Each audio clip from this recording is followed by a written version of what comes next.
isomerism? It simply means the phenomenon or the existence of two or more compounds having the same molecular formula but different structural arrangements. Now let's take for instance the same molecular formula. We can have something like this. This is my butane, 4 carbon chain, 4 carbon atom.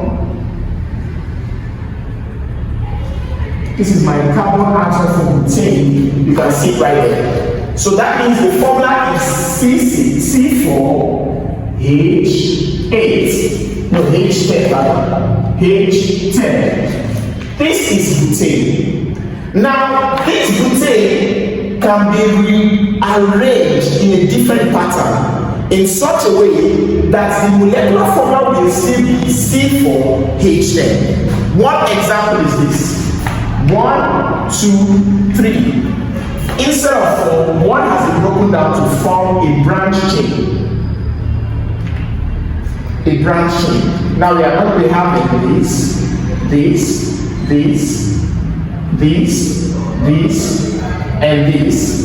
and this. Now when you look at this, let's count the number of carbon atoms that we have. 1, 2, 3, 4. So the carbon is 4. How many hydrogen do we have? 1, 2, 3, 4, 5, 6, 7, 8, 9, 10. So we have H10.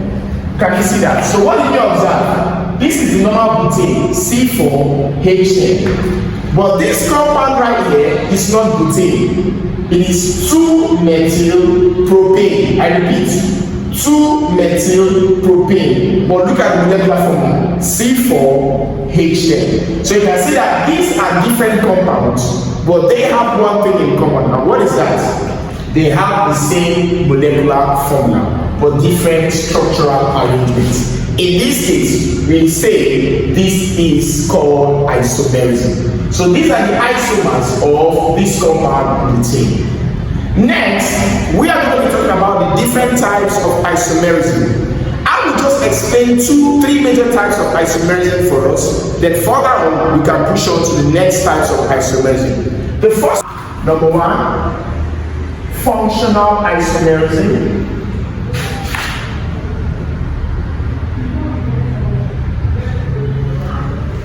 Number 2, chain isomerism.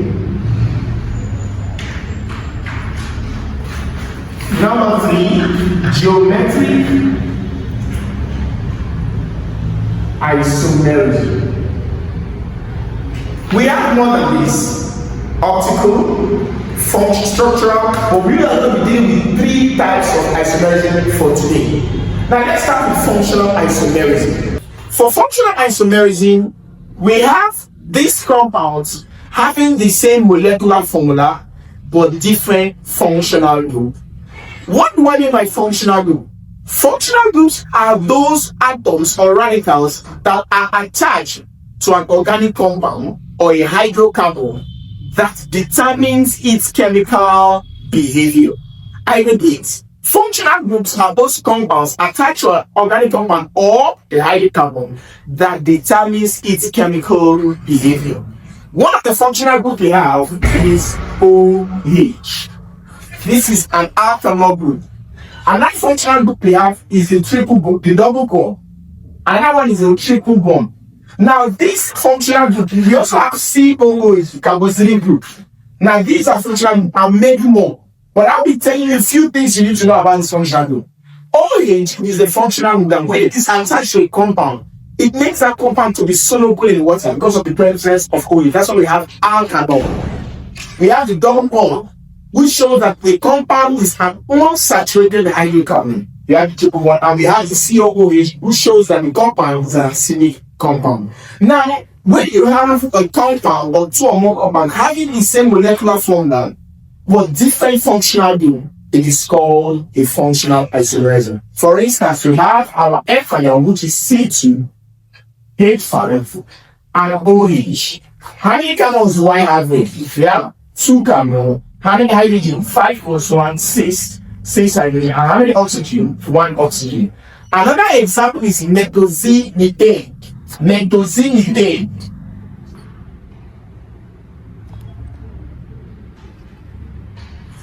And how do I write this?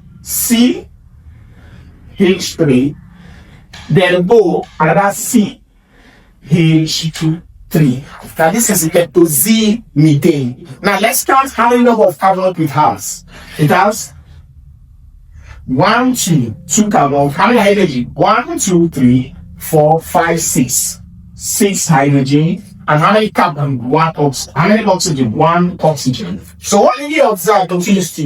This is called ethanol, but this is called methane. What is the similarity? What is the similarity between the two of them? They both have the same molecular formula. The same molecular formula, but different structural arrangements. For ethanol, we have 1, 2.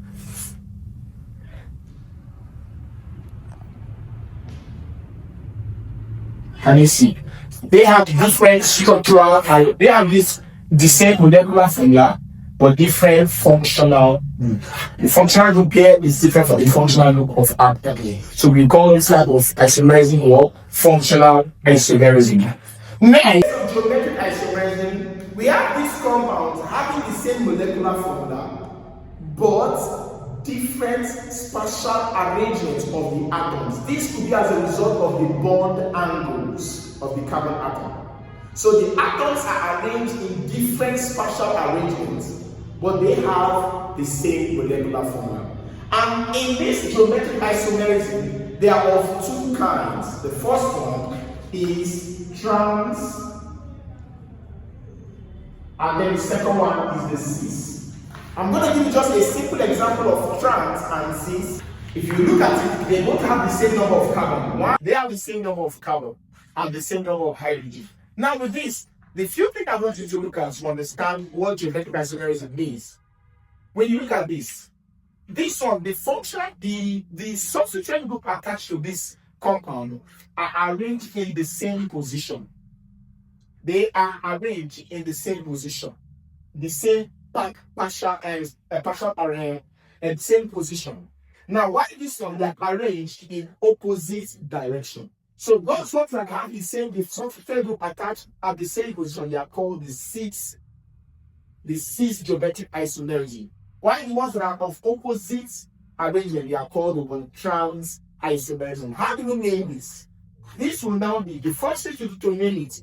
You have to know whether it is trans or cis. Now, obviously, this is cis, so I'll say cis. And then next, you count the number of carbon chain, which are 1, 2, 3, 4. So we have 4. So this should be what butane. But now, where do we have the double bond attached? You count from here. 1, 2. So the double bond is attached at number 2. So we say cis but 2A. Why this one? Look at the substituent group. They are attached on opposite direction, opposition. Now, how do we make this? It's still 6. This is trans. How many carbon? 1, 2. This is where the double bond is located. From here to 1, 2, this is where the double bond is located. So we say trans. How many carbon? 1, 2, 3, 4. But 2A. Now, this is an example of geometric isomerism. These ones are cis geometric isomerism arrangements, while this one is trans geometric isomerism. Next class, we are going to talk more about how to name the compounds of cis and trans. So